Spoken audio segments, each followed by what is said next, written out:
네, 정치권 관심 뉴스들 진단해보는 나이트 포커스. 오늘은 김영우, 신경민 전직 의원 두 분 모셨습니다. 어서 오십시오. 네, 안녕하세요. 예, 안녕하십니까.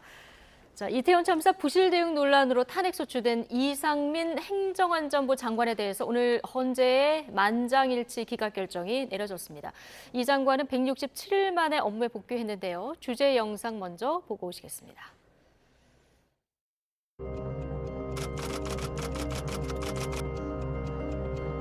통상과 달리 경찰이나 소방 인력이 미리 배치함으로써 해결될 수 있었던 문제는 아니었던 것으로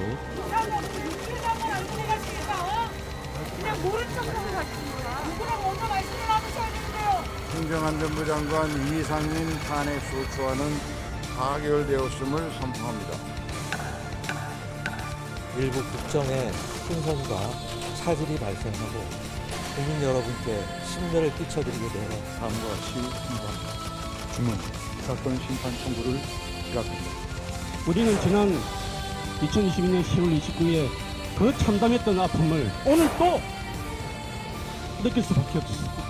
저의 오랜 시간 공백으로 인한 그런 것들을 2배, 3배의 노력을 기울여서 더 열심히 하도록 하겠습니다.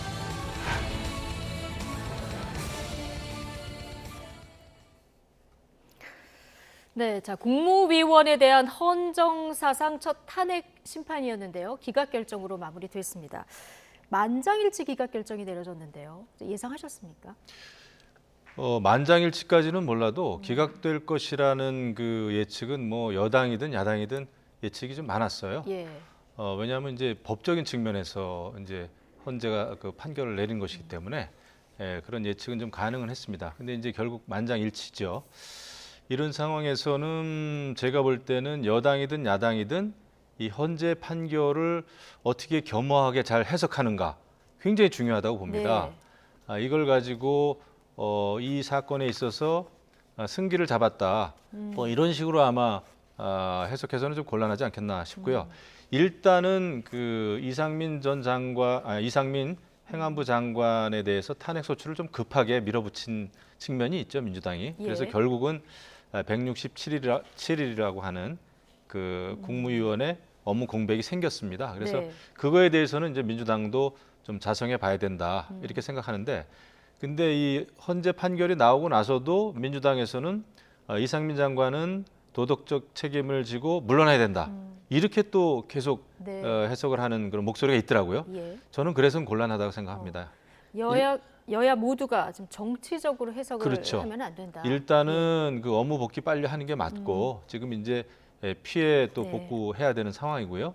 그리고 이제 여당도 여기서 이 완전히 뭐 승리했다라는 어떤 자축 분위기보다는 네. 앞으로 이제 우리 대한민국이 우리나라가 안전한 대한민국을 어떻게 만들 것인가 여기에 더 힘을 쓰면서 업무 공백이 여태까지 있었던 만큼 이제는 이상민 장관이 빨리 복귀를 해가지고 예. 제대로 이제 안전 시스템을 가동하는 게 여당으로서 또 책임감 있는 그런 모습이겠죠. 네, 여야 공이 또 다른 갈등을 부추기면 안 된다 이 얘기를 지금 해주셨는데, 자 헌재가 사전 예방 부분 또 사후 대응 부분 그리고 이제 사후 발언 부분 관련해서 판단을 했는데, 네. 자 이 모든 쟁점에서 탄핵 사유는 아니다 이렇게 판단을 한 겁니다. 자 신경민 전 의원께서는 오늘 결과 어떻게 보셨습니까? 예상은 물론 했고요. 그리고 이 결정, 기각 결정은 존중받아야 됩니다. 네. 그리고 지금 중대한 법률 위반이 헌재가 일관되게 탄핵 재판에 있어서 내놓는 판단 기준이에요. 예.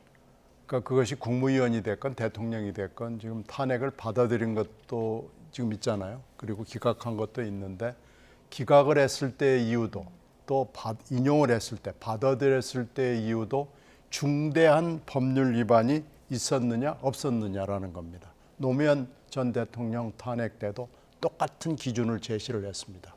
그러니까 헌법재판소가 정치적 재판을 하는 곳이라고 일반이 알고 있지만 꼭 그렇지는 않습니다. 네. 여기도 역시 재판을 하는 것이고 법률을 해석을 하는 것이고 그런데요. 분명히 법률적 판단이 제일 중요하고 특히 탄핵에 있어서의 기준은 중대한 법률 위반이 있었느냐 없었느냐라는 거거든요. 그런 점에서 봤을 때는 이 헌재가 지금 쭉 내놓는 결정문을 보면 사전 예방, 사후 대응, 사후 발언을 놓고 문제가 있다고는 보는 거예요. 분명히 문제도 있고 네. 책임도 있고 이러는데 중대한 법률 위반이 있다고는 볼 수가 없기 때문에 탄핵 결정을 내릴 수는 없었다라고 보는 거니까요. 분명히 아무 문제가 없다 이렇게 하는 건 아닙니다. 예. 문제는 분명히 있다. 그리고 성실 의무도 있고 도덕적 윤리적 책임도 있는 거고 정치적 책임도 있는 거긴 한데 중대한 법률적 위반은 없다라는 것이니까요. 네. 이것을 여야가 잘 해석을 해가지고 금방 김 의원께서 말씀하신 대로 야 이겼다 뭐 된 거다 이렇게 가서도 안 되고요. 뭐가 잘못됐는지 헌재의 결정문 17페이지짜리를 읽어보면은 분명히 정부가 놓치고 있는 것, 특히 예. 이상민 장관이 놓치고 있는 부분이 있습니다. 이런 네. 부분에 대해서는 분명하게 잘못됐다. 그리고 이것을 고치기 위한 노력을 해야 된다라는 그런 태도가 필요합니다. 네, 오늘 결정문에 숨겨진 정부가 놓치고 있는 부분도 좀 파악을 해야 된다는 말씀을 해주셨는데요. 자, 유족들은 국가가 국민을 외면했다 이렇게 분노하면서 이상민 장관 퇴진운동 지금이라도 하겠다 이렇게 얘기를 하고 있습니다. 근데 이상민 장관과 국가가 지금부터 이런 유족들을 위해서 할 일은 뭐라고 보십니까? 그 굉장히 어렵죠. 사실 유가족들의 마음이 오죽하겠습니까? 그런데 그럼에도 불구하고 이제 헌재 판결은 그 법률에 근거한 그 판단이었고요. 근데 이제 여전히 물론 그 주무부처 장관으로서 어떤 도덕적, 정무적, 정치적 그 부담 이런 거는 남아 있습니다. 네. 그렇기 때문에 이제 유족들이 지금 생각하는 거에 대해서 이상민 장관을 유족들은 뭐 잘 상대 안 하려고 할 겁니다. 제가 볼 때는. 네. 그런 차원에서 쉽지는 않지만 그래도 정부 차원 또 정치권에서는 유가족들이 생각하는 거 또 바라는 거 그분들의 마음을 어루만져 줄 필요는 저는 있다 분명히 생각을 합니다. 하지만 그 어떻게 할 것인지는 그건 아주 보다 네. 세밀하고 전문적으로 이렇게 해야 될 것이고요. 지금 중요한 것은 앞으로 이제 대한민국이 그럼 어떻게 안전한 대한민국이 되느냐. 지금도 이제 폭우 피해가 지금 지속되고 있어요. 피해자도 많고 네. 이런 상황에서 지금 뭐 이상민 장관이 또 다시 무슨 업무 공백을 가져온다든지 장관 뭐 거리 상태에서 네. 다시 청문회를 해야 된다든지 이거는 최악의 상황입니다. 그래서 이것은 헌재 판단으로 이제 일단락 짓는 게 맞습니다. 이걸 가지고 이제 정쟁을 해서는 안 된다 생각을 하고 야당도 더 이상 이상민 장관의 거취에 대해서 다른 목소리가 나오지 않도록 당 지도부에서 단도리 하는 것도 네. 중요합니다. 그래서 조금 이제 앞으로 나아가야죠. 앞으로 나아가야 되고 어쨌거나 정부는 그런 유가족 그다음에 또 다른 폭우 피해와 관련된 또 많은 또 유가족 문제도 있지 않습니까? 이런 분들에 대해서 전반적으로 어떻게 대응해야 될지 세심한 그런 노력이 필요하다. 정쟁은 금물이다 이렇게 생각합니다. 정쟁은 금물이다. 자, 오늘 이상민 행안부 장관도 업무에 복귀하면서 그 SNS 이런 글을 남기기도 했는데 탄핵 심판은 선고하면서 바로 효력이 발생을 하니까 오늘 바로 업무에 복귀했고요. 수해 현장을 찾았는데 뭐라고 얘기했냐면 2배, 3배 노력을 기울여서 더 열심히 하겠다. 재난 대응체계 재정비에도 주력하겠다 이렇게 얘기를 했어요. 지금 유족들 물러나라 아직도 얘기를 하고 있고요. 앞서 이제 두 분이 얘기하신 대로 민주당에서도 지금도 사퇴하라 이 얘기가 나오고 있는 상황이거든요. 더 열심히 일하겠다는 것은 그럴 생각은 전혀 없다. 이런 뭐 얘기죠. 그런 얘기로 들려요. 네. 만약에 본인이나 대통령이 헌재의 결정에도 불구하고 정치적 도의적으로 그만두는 게 좋겠다. 만약에 한다면 정말 인기가 좋아지겠죠. 근데 지금 여러 가지 뭐 상황이나 이런 해석을 보면은 그럴 가능성은 진짜 요즘 말로 1도 없다고 보여요. 네. 다만 여기서 놓치지 말아야 될 대목이 이상민 장관 문제도 있습니다만은 최근에 벌어지고 있는 여러 가지 일련의 사건들을 이렇게 돌이켜 보면은 국가가 과연 국민들의 생명을 정말로 존중하고 있는가라는 의문점이 생기는 겁니다. 세월호부터 시작을 해서 지금 문제가 됐던 이태원 사태도 그렇고요. 오송 지하차도도 그렇고요. 해병대 그 젊은 사병이 죽은 것도 그렇고요. 그리고 이 서희초등학교 이 문제를 다루는 것을 국가의 그 어떤 태도 네. 그리고 이 문제 이슈에 접근하는 방식을 보면은 과연 금방 이상민 장관이 얘기를 했던 것처럼 국가가 과연 진지하게 이 문제를 다룰 태도와 능력이 있는 것인가라는 근본적인 의문이 듭니다. 그래서 이런 부분에 대해서 좀 자세를 점검을 하고 고쳐 잡아서 네. 좀 이런 인상을 주지 않도록 이런 태도가 왜 나올까라는 의심이 들지 않도록 국가가 뭔가 좀 바꿔야 될 시점이 됐습니다. 지금 여러 번 경고가 나온 거니까요. 예. 좀 진지하게 받아들였으면 좋겠습니다. 네. 대통령실에서도 반응이 나왔는데요. 목적에 안 맞는 탄핵은 준엄한 심판을 받을 것이다. 자, 이런 입장들이 좀 나왔는데요. 어떻게 보셨습니까? 그러니까 이제 사실 이상민 장관은 뭐 법적 도덕적 책임이 있죠.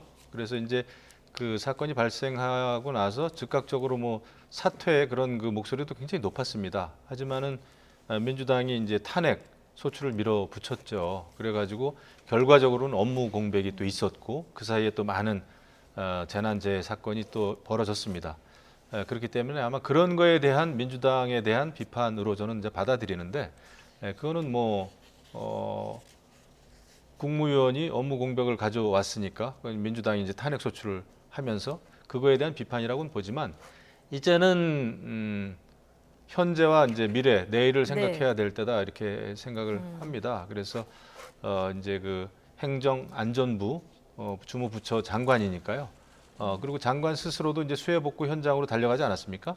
예. 저는 그거는 잘하는 일이다 생각을 하고 그런 자세로 임해야 된다 이렇게 생각을 하죠. 여기서 이 헌재 판단을 가지고 어느 정당이 더 겸허하게 잘 판단하고 어느 정당이 정말 개혁을 위해서 해야 될 일들을 착실하게 해 나가는가를 국민들은 보겠죠. 네. 여기서 이거 뭐 이겼다 졌다의 그런 기준으로 이 헌재 판단을 보지는 않을 겁니다. 네. 그래서 그리고 이제 정치권도 앞으로는 국무위원에 대해서 탄핵 소추부터 생각하고 뭐 심판하자 정치적으로 이런 판단은 안 하는 게 좋겠죠. 왜냐하면 민주당에서도 처음에 이것이 탄핵이 받아들여지지 않을 거라는 얘기를 많이들 했었거든요. 예. 그럼에도 불구하고 탄핵 소추를 했습니다. 그래서 그것은 맞지 않다 이렇게 생각합니다. 네.